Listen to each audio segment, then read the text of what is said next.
No risk it, no biscuit.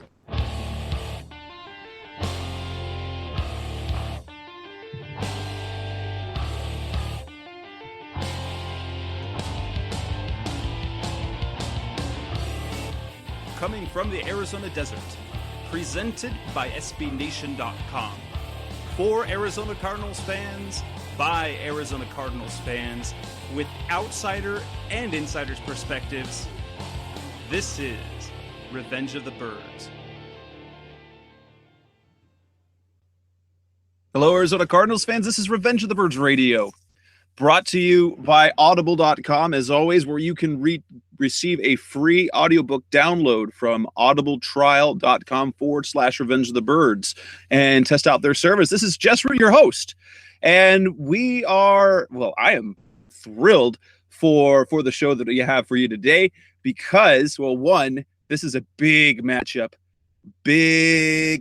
right now as the Arizona Cardinals take the trip up to Seattle to take on the defending champs Seattle Seahawks in a game that has huge implications for both teams. And for that, I have this is a personal treat, and I hope it's a treat for the rest of you listeners, because I have Danny Kelly joining us here in just a moment. Danny Kelly from Field Gulls, our SB Nation Seattle Seahawks blog. It's one of the best blogs in the business, I must say. Danny is a fantastic writer, fantastic analyst, does a lot of work for Field Gulls, and also contributes to SB Nation NFL. And I won't hold it against him completely that he's a Seahawks fan, but I'll bring him on right now. Danny, welcome to the show. Thank you so much for joining me. Thanks for having me. Thank you for that intro too. Well, I mean, you're one of the guys in the network I look up to. You've done great work, and I can look at what you guys do over there at Field Gulls is something that we hope to reach with Revenge of the Birds. Definitely, you guys have the stronger, passionate group going on for good reason. So tell us what it was like to cover a championship team, because that's something we've never, with the Cardinals, we've never had happen here. So tell us how does that feel? It was really great. It was a lot of fun. It's crazy. Just the whole ride was really crazy and fun and stressful at times. The NFC Championship game probably took years off my life, but it was just really cool seeing the team. They got hot at the right time, and they were playing with a lot of confidence. And at the NFC Championship ended with like a really crazy cool play, and then the Seahawks just went in and kind of rolled on the Broncos. So it was a dream come true. I've been a fan of the team for a long time, but covering them for the last couple of years, and I guess I picked up at the right time because it was just really cool to be able to cover a team that with that much success. I just can't even say how much fun it was. And it took a little bit, because now you followed the team obviously back in when the Seahawks made the Super Bowl a few years ago against the Steelers. How different is the fan base now compared to the Matt Hasselbeck, Sean Alexander days, compared to now the Russell Wilson, Marshawn Lynch days?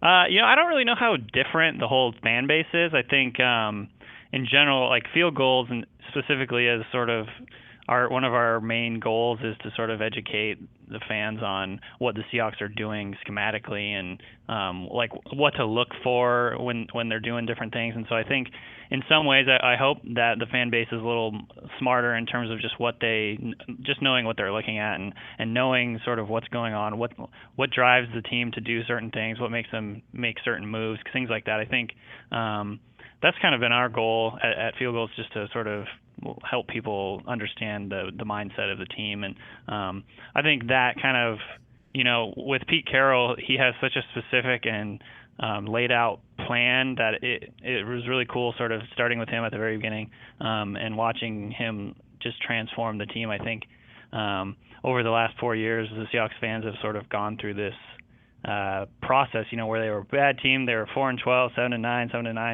7-9, and now they're definitely one of the better teams in the NFL. Last year, they were the best team in the NFL in terms of definitely at the end of the year. So I think just in general, I think fans are a little bit more educated on the team. A lot of people talk about bandwagon fans, but I don't really look at it that way. I think, just it goes with any sort of sport, wakes up some of the people who are they're not paying quite as much attention. They're still fans, but, it goes with any team, that has a lot of success. I think you sort of wake up some of those dormant fans. Well, and personally, as much as people get annoyed by the bandwagon fans, they are an essential part to the success of a franchise, because those bandwagon fans are the ones that suddenly go out, because the diehards are already out there spending their money on the team. Yeah. And it's the bandwagon fans that jump on, and not everyone jumps back off in the leaner times, but you need those bandwagon fans to build a fan base. And so it comes with the territory. It annoys the diehards because, I've been a Cardinals fan for, since last year. I kind of followed them. No, but that's great. That's great. So take us through the offseason. Obviously, when you have a championship team, there always tends to be, with any team, a little bit of change in the dynamic, especially when it comes to the roster. We've seen in a lot of championships teams where players who were maybe not the top flight players, but have gotten themselves a chance. Now they jump and run for the money, or simply because they came from a championship team. So their services will be wanted because there are winners now, whether that's coaches, whether that's players. What did the offseason look like for Seattle? Yeah, first of all, we thought as the season was kind of wrapping up and the playoffs were starting, a lot of us thought that we were going to lose both of our coordinators. Darrell Bevel is the offensive coordinator, and Dan Quinn is the defensive coordinator. And as luck would have it, kind of the way the playoffs happened, both of those guys ended up not getting jobs because teams wanted to get guys in place, and the Seahawks kept winning. And so as time went on, these teams wanted to have their people ready to go for the draft and everything. So the Seahawks retained their coordinators, which I think was huge. But they did end up losing a lot of their depth players that were free agents. Brandon Browner left. He signed with the Patriots.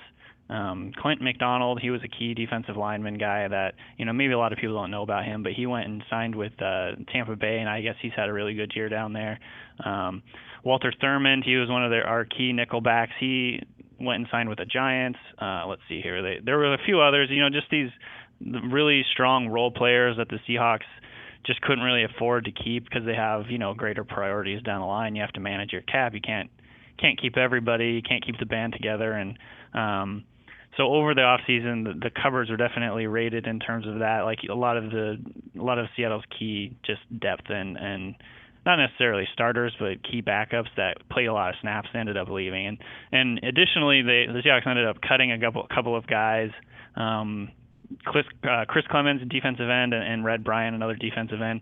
Those are two kind of more key veteran guys that the Seahawks really leaned on a lot for leadership last year, and they just couldn't afford to keep those guys this year, and so those guys were released. So, just in general, the team, they did lose quite a bit of guys, and they managed to retain a few very key players, and Michael Bennett came back, and Tony McDaniel came back, but overall, it was definitely one of those situations that you see Super Bowl teams have where guys come and their value goes up quite a bit just because they were Super Bowl winners. Exactly. And O'Brien Schofield tried to leave only to find himself back on the team after. Yeah, and I was just gonna say that was a little bit of a strange situation. He signed on with New York for, I want to say 2 years and somewhere around like what was it, six or something million, 6 or 8 million. Really pretty good deal for a guy that was a rotational player last year. And then once he got up there, I guess they took him into their team doctor, who I've heard just after the fact that he's very, very strict on kind of what things he looks for. And O'Brien, he's had some of the issues with his knees where I think he had a couple of torn ACLs in the past. Well, yeah, you guys would know. Out of the draft. Yes, because when he was drafted, he couldn't play most of that first year because he was coming off of ACL surgery. So exactly. So they failed the physical after the fact, and some could say, it was maybe like a buyer's remorse type thing. They decided that maybe they gave him too much money or something. But regardless, he was that deal was voided. He went back onto the free agent market and eventually came back to the Seahawks on a much smaller deal. But definitely, I think that's really good motivation for him to play the year. And so far, he's played well. He hasn't put up big numbers, but he's been in a rotational role for the Seahawks and stayed healthy, which is awesome. Just because he's had so many knee issues so far, knock on wood. But yeah, so that was one guy they lost, but they got back. So one of the big losses you didn't mention it by name was Golden Tate. How real was the drama? How did I forget that one? Yeah. How real was that drama that naturally we get kind of only the national spin of things? Was there real drama between him and the team, specifically Russell Wilson, and things off the field? Is that what ended up being what led to his departure? Even though I know he thought he was going to be able to get more money than he ended up getting because of what ended up being a fantastic receiver class. But what happened with Tate? And we're glad he was gone because he was one of the toughest guys to cover on the team. I know. Yeah, he was always really good against the NFC West in general. Just he always kind of had big games against the NFC West. So I was really bummed to see him go. In terms of the rumors and sort of what happened behind the scenes, I can't tell you. I don't really know. I've heard pretty much every iteration of the story, every different scenario. I've heard people who have heard this, that, the other, and so I couldn't really tell you. Bottom line, what I think happened in general is just the Seahawks were going with Percy Harvin. He had a huge deal. He was making, I want to say his cap hit number was over $11 million for this season. Before they traded him, obviously. So essentially they decided that Percy Harvin and Golden Tate were a little bit redundant. They weren't going to put that much money at the wide receiver position, especially with a strong draft class, blah, blah, blah. So they made a business decision. They offered him something that he called laughable, and he ended up going to Detroit. And then, of course, the whole Percy Harvin fiasco went down, and the Seahawks ended up trading him. That's what I'm going to lead to the next question is about Percy Harvin, obviously. How much has that hurt the team in terms of, they were counting on Percy, then to trade, then to just basically give him up for nothing? How much does that how much does that hurt? Does that sting as a fan base and to the team in general? How is it affecting them on the field as well? Well, in the short term, the glass half full sort of perspective of it is that it seems as though the Seahawks have gotten back to their identity, their roots in terms of their running team, their smash mouth team. Their offense is centered on the run, especially Marshawn Lynch. And when Percy wasn't in the offense, it was a little bit different. It just felt different. They were doing a lot of some of the college game type things, the end arounds, the sweeps, the bubble screens, and it really felt like they had to make a concerted effort to make him a part of the team, or to make him a part of the offense, to kind of placate him a little bit, because now we know after the fact that apparently he was complaining about his role. And Percy, just his reputation precedes him. He's always had issues with coaching staffs and going all the way back to high school. Punching teammates and he's a guy that gets into fights. He's a fighter. Yeah. Apparently, and there's all these reports out that he got in a fight with Golden Tate last year at the Super Bowl. There's been reports that he punched or got in a fight with Doug Baldwin, and then there were reports after that he was sort of starting to undermine Russell Wilson a little bit. And I think at that point, that's when the Seahawks decided to pull the plug and just get him out of there. And this is all, to be clear, this is all based on rumors. I don't have any inside information on what happened exactly. But just based on all the reports, kind of where there's smoke, there's fire, I essentially believe he was just being so disruptive. And I mean, the proof is in the pudding. They traded him for nothing. So obviously something was going bad, behind the scenes. Obviously it was enough for them to be like, okay, this is just not working. And just eat the cap hit and get him for peanuts. I mean, peanuts. Right. Yeah, exactly. And so, the bottom line is, to answer your first question, yes, it sets the team back, frankly. They gave up 2 high picks for him, a first rounder and a third rounder. They gave him all this money. They decided to let Golden Tate. I still believe that it was sort of a Golden Tate or Percy Harvin type of deal. So essentially the Percy Harvin precluded you from signing Golden Tate to a longer term deal. That has repercussions in the short term, has repercussions in the long term. Obviously, you don't ever want a first round pick to last one season with your team. Those guys are your long term starters, hopefully. So it's a big deal. It's essentially like having a first rounder bust out of your program. So that's a lot to give up. Obviously, it happens to a lot of teams, but the NFL parity is so strong and it's such a razor's edge that you have to walk in terms of being successful, that I think it did have an impact or it will have an impact in the long term, just in terms of that draft capital. But I think in the short term too, it just threw a wrench into the chemistry on the team, and I think you could see it a little bit at the beginning of the season.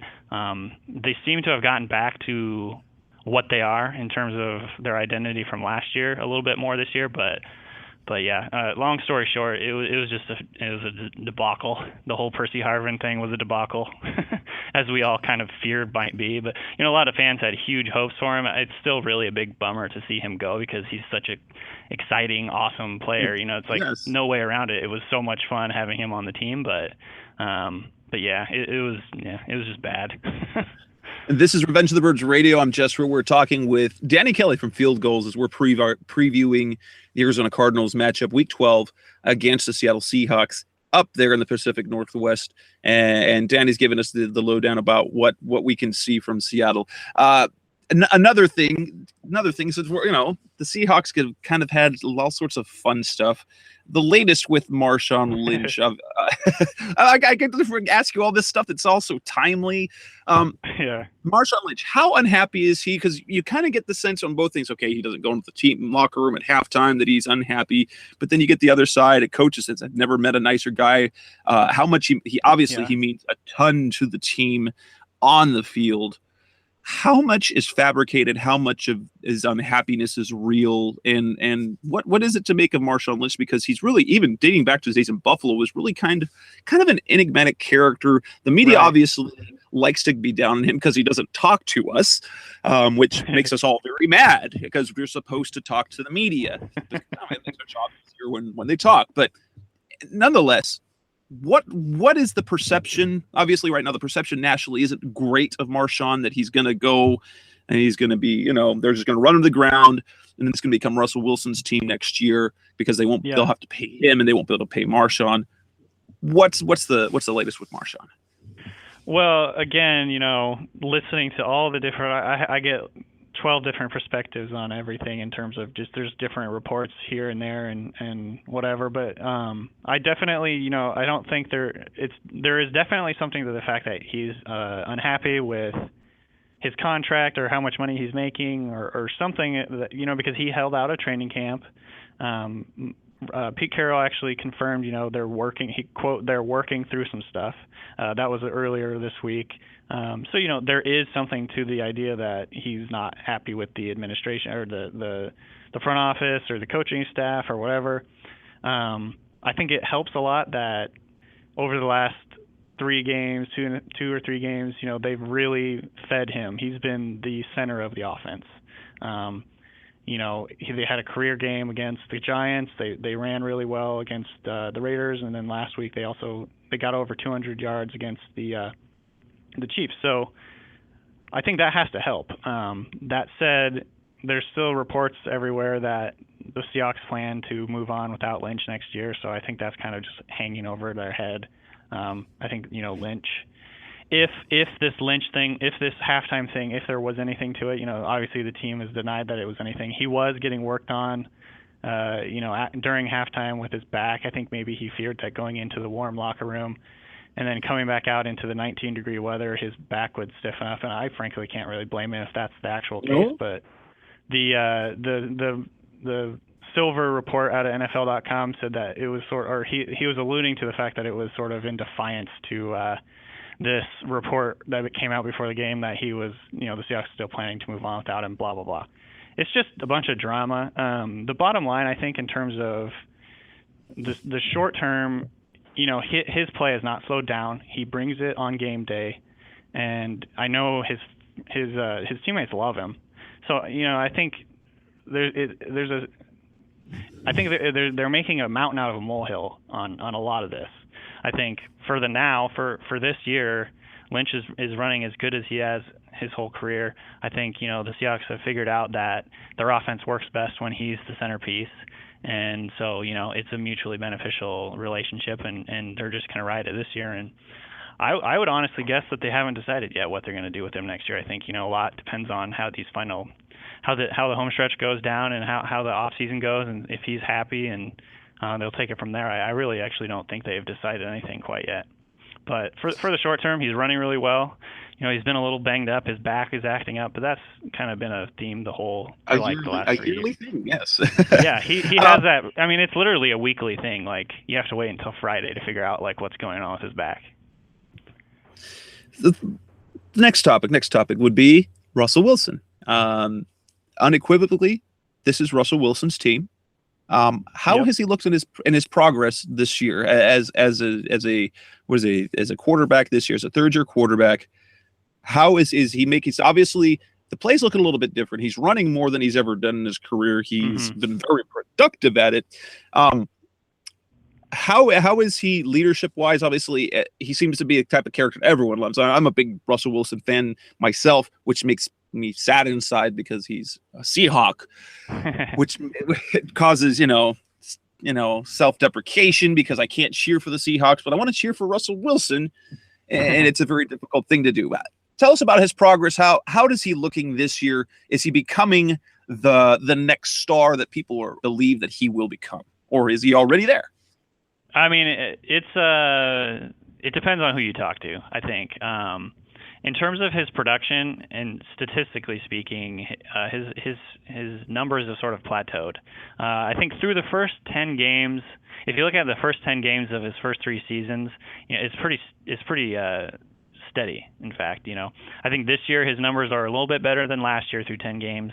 Other than his yards per attempt are down a little bit, and that can be attributed to a lot of things. But frankly, a lot of it is the Seahawks have this newfound obsession with running bubble screens. So, that could have a part of it. His completion percentage, I think, is pretty level. His yardage and his touchdowns and his interceptions, those are all, pretty much level. I think people who are expecting him to explode into superstardom are disappointed because it's not happening this year. He's still going through some learning phases. His last 4 games, he hasn't had a QB rating over 100, so that's the first time that's happened in his career. So I guess you could say he's in a little bit of a slump, but in terms of just the big picture, I think, he's progressing, and the running thing is a big deal this year, and that can kind of be attributed to a lot of things. But I think in one way, teams are definitely afraid of what he can do with the deep ball. That's kind of been one of his bread and butter throws the first couple of seasons he was in the league, and so I think teams are really being careful about defending that deep ball, and that in turn opens up a lot of room underneath, and he's able to scramble a lot. So he's actually averaging 7.7 yards per carry, which is more than his throwing, which is 7 yards. Yeah. I want to say he's in the top 15 in rushing in the NFL, like anybody. So, it's give and take. I think the way that he runs is you have to be happy about it because he just doesn't get hit very often. He gets hit in the pocket more than he does running around because he's really smart. He knows the lanes he needs to use. He's very disciplined about getting down before he's going to get blown up. There's 1 or 2 or 3 times this year where he's really been hit hard, but that was late in games when he's trying to get a first down type things. So really, other than worrying about tiring him out or something like that, and that could affect his accuracy, which is one sort of just one corollary thing that you have to worry about. But other than that, his running has been really productive. He's getting, like I said, he's getting 7-8 yards a carry. He's getting a lot of first downs via the run. So in that sense, he's definitely improved, and the offense is actually scoring more points this year. The run game is stronger. I think, people have, in Seattle, I think people had really, really high expectations. Obviously, after watching the Super Bowl, you expect them to just kick everyone's butt. But it just hasn't happened that way. But overall, the offense is actually playing pretty well. So, and which leads to we look at we look at the Seahawks. Obviously, repeating is a very, very difficult thing to do, especially with personnel changes throughout the league in a division which is already very competitive to begin with. And so there really wasn't very much separating team to team. No. You look at the offense, people say, oh, Russell Wilson this, oh, Percy Harvin this, or missing Golden Tate. But if you look at the numbers, the defense is kind of what's been – is it not true that the defense is kind of what has let the team down based on that they have regressed quite a bit based on their production over a season ago, and that's where they're running into issues. Would that be an accurate portrayal of the Seahawks season so far? I think, I don't know, there's a lot of euphemisms you could use. I think the defense isn't quite as good this year. And that's if you look at last year's defense, the Seahawks defense, it was honestly it couldn't go anywhere but down, but statistically it was honestly, exactly. It was probably the best defense of all time. And I'm not saying that because I'm a homer. Like, if you look at some of the stats, like, there's a good argument you could say that was the best defense of all time. So obviously when you lose some guys and it's just really, really hard to keep that rate. But that said, I think there's still a top 10 defense, if maybe top 5 even. They're still a good defense. I just think in general they've struggled with a lot of injuries. Bobby Wagner, who's one of their most important players, he's very, very unheralded in terms of the importance that he brings to the defense. He's missed, I think, all but 2 games. Cam Chancellor was out a couple of games. He's all pro. So that hurts a lot. Byron Maxwell, who was really, really good last year, he missed, 5 or 6 games. And then obviously they lost Brandon Mebane. He's a really key player on the inside. So I'm preaching to the choir, I realize that, but the Seahawks have lost to they've lost a lot of good players, and that obviously is going to affect their performance. Not everybody can be the Cardinals, and they lose all these players and still play really well, but I think that has definitely affected their ability to, play at the high level they did last year. So, not to I'm not making excuses because every team has injuries, obviously, and if you look at the Cardinals, that's like the perfect example. But and kind of what you looked at the Seahawks a season ago, one of the key strengths is the fact that on the defensive side of the ball, they just bring guys in and out the whole time, and when you have injuries and you have losses, that changes the dynamic of the team when instead of having 5, 6, 7 guys on the defensive line where you're getting virtually no drop off, you're having a drop off now, and either guys are overplaying or the drop off of talents is much more drastic than before. Yeah, and that's well said. I came up with this metaphor recently. I really look at each side of the ball as like a very delicate ecosystem. If you lose one guy, it can really throw things off, and the whole next man up thing, they love to say that, and that's true, and it's a good rallying call and everything, but bottom line is 90% of the time, the guy in front of you is better. Yeah. And that's why they're playing. That's why they're starting. So, it is a good rally call, and in general, last year the Seahawks actually did a really good job of, the whole next man up thing was a big rally, big mantra for them last year, and in general, it actually did work. Byron Maxwell came in and played better than Browner did. Browner went out with an injury, and then he got suspended. So Byron Maxwell came in, he became, he was arguably better than Browner, probably, definitely better than Browner. So, things like that do happen, but in general, I think you're not always going to see that. And Seahawks were kind of dipping into like their 3rd and 4th string players a lot this season, so you just expect there to be some drop off. And that said, I still think they're a strong team. They've played some of the best quarterbacks in the NFL, and they're still doing well in terms of statistics and in yards per play, yards per rush. The only thing that's obviously down a little bit this year is they're giving up more points. Which is a big deal. Which is the biggest deal. It is the biggest Which deal is obviously the biggest stat, yeah. So, bottom line is, yes, I would say the defense is not as good as it was last year. There's still a lot of talent, and they still could, get better, get hot going down the year. I think they've only had one game where the whole Legion of Boom, quote Legion of Boom, has been out there. So that will happen this week. They'll have Byron Maxwell back, and then Cam Chancellor's back, and he's looking better. And then Richard Sherman and Earl Thomas. So that'll be huge. And they could, you never know what will happen down the stretch. So is Richard Sherman now been taken down a notch of his invincibility? There, well, at least on a national level, he's being thrown out a little bit more.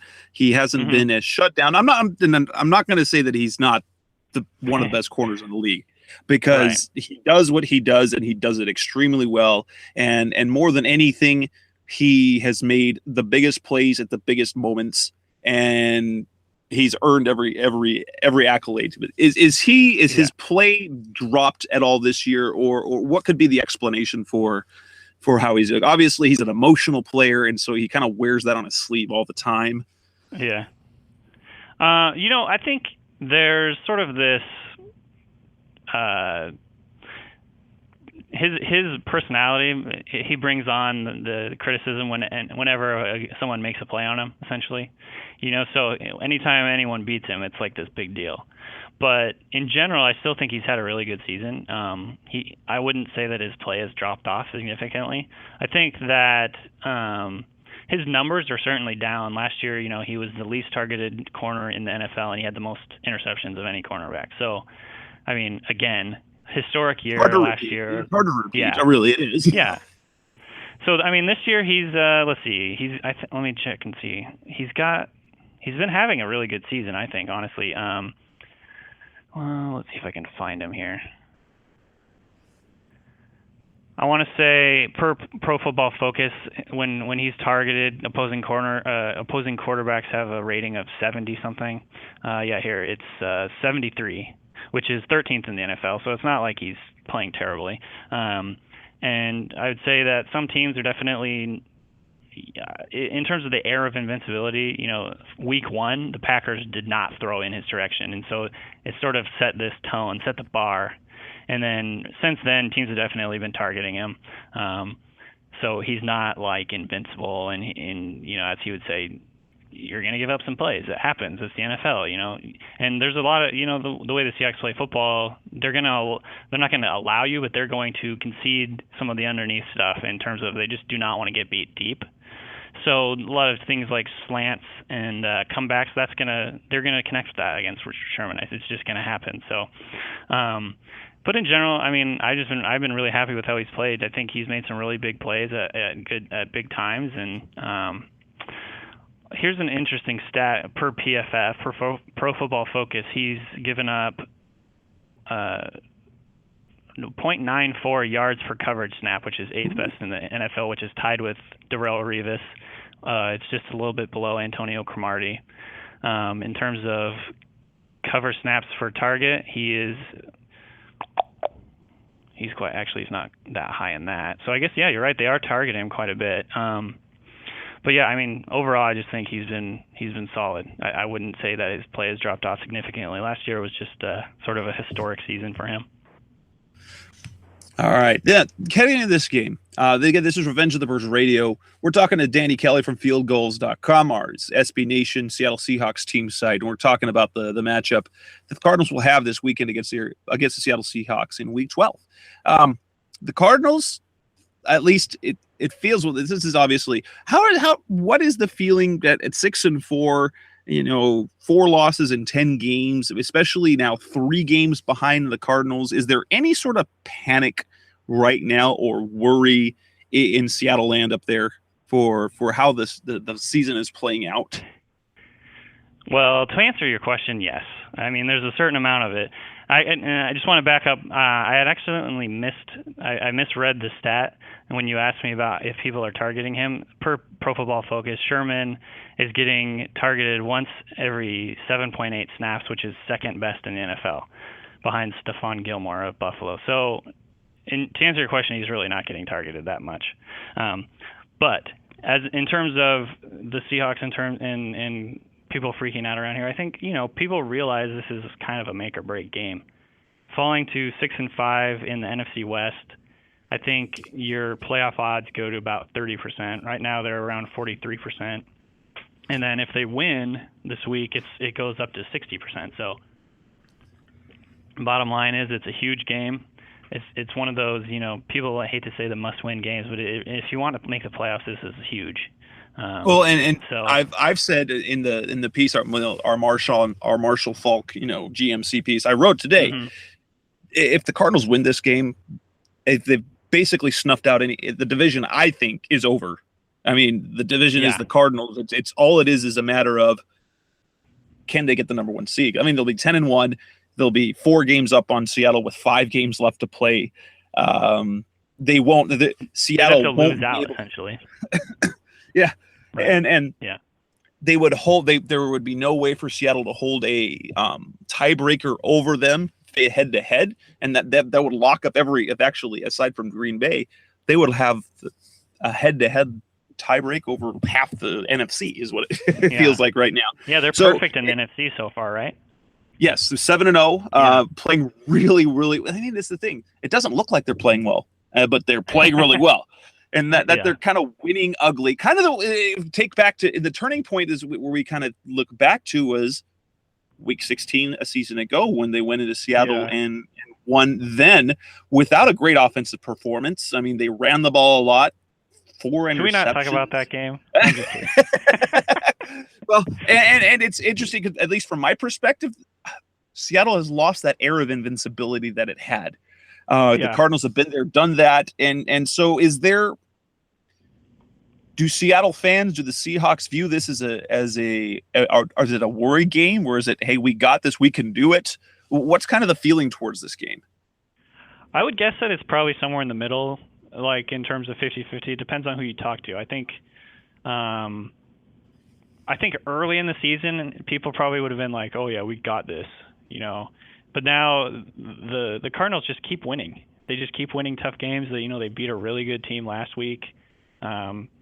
I think they've sort of started making people into believers a little bit more than perhaps they were early on. Because like you said, they kind of were winning ugly, but they were still winning. But I think now people are like, wow, these guys are a lot better than we thought. They're really well coached. They've got some really good schemes. They're very, I just say they're ballsy. I really like the style that you guys play with in terms of, you're blitzing on 50% of your snaps pretty much, and you're throwing it deep, and whoever's playing quarterback, whatever, just have them throw it up and have one of your really, really good receivers go get it. So, I mean, in terms of just the way that you guys play, I think it's a little intimidating. It's like you got to be on it to beat you guys. And so, I think for me, I don't know what you want to call it, a worry game or whatever. I'm definitely not like thinking it's going to be an easy game by any means, just because it's at home. I think it's going to be a battle. I think it's going to be typical NFC West grudge match, come down to the wire. It'll probably come down to the last drive, and it's going to be stressful and crazy. And it's not going to be fun at all to watch. No, it's just going to be miserable. So obviously, where the way the Cardinals are built, the way the Seahawks are built, they really it's kind of an interesting thing. The Cardinals defensively stop the run. The Seahawks are successful at running the ball. Something has to give. What will that be? The Cardinals haven't given a 100-yard rusher since Frank Gore in Week 6 of last season, and even then it was a 25 carry 101-yard performance. So it was I believe it was the only 100-yard rusher they allowed all last season. So since Todd Bowles came in, they've allowed one, and that was by 1 yard. Yep. And that's kind of the bread and butter. And the Cardinals have been susceptible over the course of the seasons of the past, but Seattle passing attack isn't particularly potent. In fact, the Cardinals have held 4 of the last 5 weeks their opponents to under 200 yards passing. Granted, the one that was over 400 yards to Nick Foles.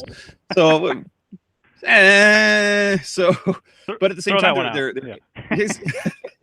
it's convenient to do that, but nonetheless, if there is passes, how will the Seahawks go about, or will it just be one of the, hey, either you're going to be better than our run game, or we're just going to keep trying to run until something happens? Well, I mean, I think they have to, frankly. That is their identity. Even if you're a really good run defense, still going to run the ball, I think. And I mean, if anyone's going to do it, it can be the Seahawks. I think just they're leading the NFL in rushing. They have a really strong rushing attack. Marshawn Lynch has been on it. They're finally starting to get healthy on the offensive line, although they did just lose Max Unger for a couple of weeks, but that hurts. But then they're getting back James Carpenter at the left guard position, so that should kind of help things out there.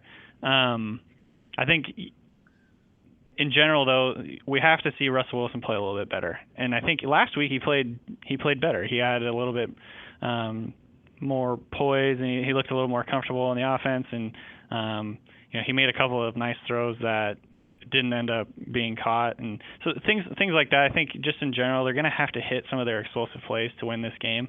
And I always say it's a cliche, but I think they're going to have guys make plays. Like the Seahawks on offense haven't had anybody making plays, save for Marshawn Lynch lately. Just have a guy go up and make a really, really hard catch, more than once. Like that's part of the reason the Cardinals are doing so well is you guys have playmakers. You got Michael Floyd throwing a DB on his back and making a big catch, or John Brown, beating the guy down the field, making a really hard catch, and making a huge play when you really need it, at the end of the game. These are the kind of things that the Seahawks need to do. It's a cliche, I know that, but they have to make big plays. They just have to, or else they're not going to win this one just because the Cardinals are so good. The margin for error is just so slim. Where do you see in terms of matchups? Where do the Seahawks match up favorably and then not so favorably?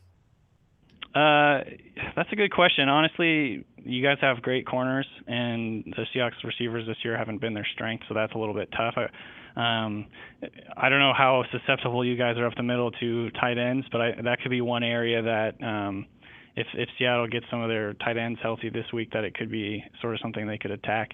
And then just things like using Marshawn Lynch for screenplays, things like that. So honestly, it's a tough matchup because Cromartie and Peterson match up, and they'll be able to sort of work on Jermaine Kearse and Paul Richardson or whoever's on the outside, Doug Baldwin on the inside. And so I would say if anyone is the go-to guy this week, it would be Doug Baldwin through the slot, and take your chances. Has Honey Badger, has he been playing a lot in the inside there, or what's the inside of your guys' defense looking like these days? Well, this year, since it's Matthew's return, he has been playing only safety.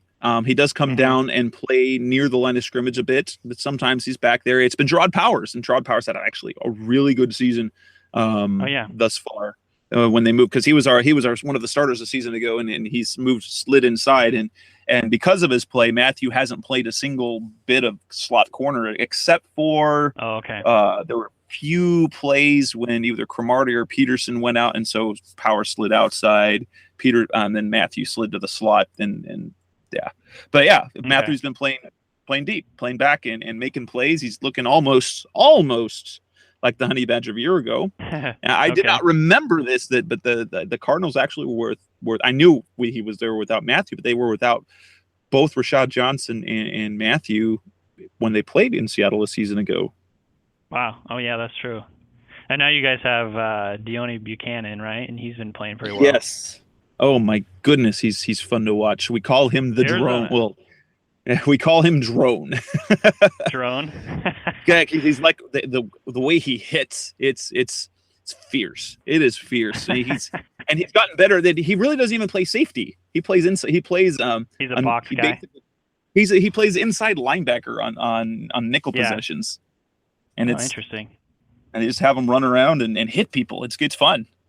Well, people around here love him because he played at Wazoo, Washington State, so people have been, I think, following his career. Yeah. And I know it's the Cardinals keep picking these guys that I really like. It's kind of annoying. I wish that you guys would stop doing that. Yeah, that's well, you guys got Russell Wilson. Like the whole world likes Russell Wilson, which which makes us sad because he's in Seattle and we can't really like the Seahawks. Yeah, that's kind of how that goes. So what do you have any sort of prediction of what's going to happen? Do you have any big and for those of you who are listening live, it looks like we're going to go off the air. I thought 45 minutes would be enough. It turns out Danny Kelly has so much good stuff to say. So, but after the show, no, it won't be too long when the show wraps up. A few minutes after, the rest of the show will be available on demand, on recorded. We don't getting cut off. But yes, so stick around in a few minutes when we finish up. You'll be able to listen to the rest of the. But do you have any big predictions of what's going to happen in this game? Well, it's gonna be hard. I feel like I probably make this prediction literally every single game for the Seahawks, but it's always true. It's always like the last possession decides the game. And if you look at the Seahawks like track record, I want to say they've gone. Well, let's see here. It's been like 3 seasons since they've lost by more than 7 points, or more. Actually, I take that back. Since they lost by more than 10 points, because this year they lost by 9 points to the Chargers in week 2. But going back before that, they hadn't lost by more than 7 in a couple seasons, and so they always managed to keep it close. Win or lose, it's always sort of a game at the end, and I don't really see that changing this week. I think it's going to be a slugfest. I think it'll probably be one of those games that's like 21-19 or 22-20, something like that, where it's a cliffhanger till the very end. And I'm personally predicting a Seahawks win just because their backs are against the wall. They have a lot. They're playing for pride too, because you guys beat us in their place last year. I think that'll probably be sticking in their memories pretty hard. And I think just in general, they have their backs to the wall. They have to win this week if they want this season to be a title defense even opportunity. So that would be my prediction, but obviously giving tons of credit to the Cardinals, just because I know now they're a really strong team. I think I had a little bit of doubt early in the year just because of so many injuries. But you guys have kind of turned me into a believer, just beating good teams consistently and doing it sort of the way that the Seahawks do it, in terms of just flying around, making plays on defense and getting turnovers and just sort of playing like underdogs. I think you guys are definitely not the underdogs in general this year, being the best team with the best record, I should say, this season. But I think that you guys kind of have taken on that identity of like, no one believes in us, so like, screw all of you. well, it's been quite a love fest here. No love. I mean, off the field, most of the time there isn't much respect. Well, there's definitely respect, but there's not a lot of feeling good between Cardinals and Seahawks. But this show has been a show full of love and respect between Danny Kelly and I, between Field Gulls and Revenge of the Birds. Arizona Cardinals fans, follow Danny. He's a great follow on Twitter. Danny's actually really easy to find because his Twitter handle is the site account at Field Gulls. Super easy, and head on over. If you aren't already a member at Field Gulls, head on over, sign up so you can participate in some of the discussions. And of course, let's continue with this love fest between the Cardinals and the Seahawks. And then when it is another, and if it is, or when it is another Cardinals victory in Seattle, it can at least be respectable. And let's not be, they still have the ring, as Bruce Arians said just a couple of days ago. Hey, they're defending champions. We ain't done. Boop. Yeah. So yeah, that's the case. Danny, I really appreciate anything else you'd like our Revenge of the Birds fans to know, to hear about what's coming up over the next couple of days. Not really. I think if you check out Field Gulls today, we've got a lot of good stuff up. We've already published, I think, 5 kind of in-depth things, and so I'm pretty proud of what we got up there today. So definitely appreciate you guys checking out the site. All right, Danny Kelly, thank you very much. It's been a pleasure as always. I really appreciate the time you took on the show. Thanks so much, Arizona Cardinals fans. We'll wrap this up. This has been another episode of Revenge of the Birds Radio. We got Seattle coming up on Sunday. After that, Seth Cox and I will be back on the air Tuesday night, I think 9 p.m. Arizona time. We'll be back on the air to review that show. But for now, thanks, everyone. Make sure you head over to Field Gulls for the Seattle stuff, and head over to RevengeOfTheBirds.com. Continue in the conversation. Join the best Cardinals community on the web. This is Revenge of the Birds Radio signing out. You've been listening to Revenge of the Birds. Keep the conversation going by visiting RevengeOfTheBirds.com. Follow us on Twitter at Revenge of Birds. You can also find us on iTunes at Facebook.com/Revenge of the Birds.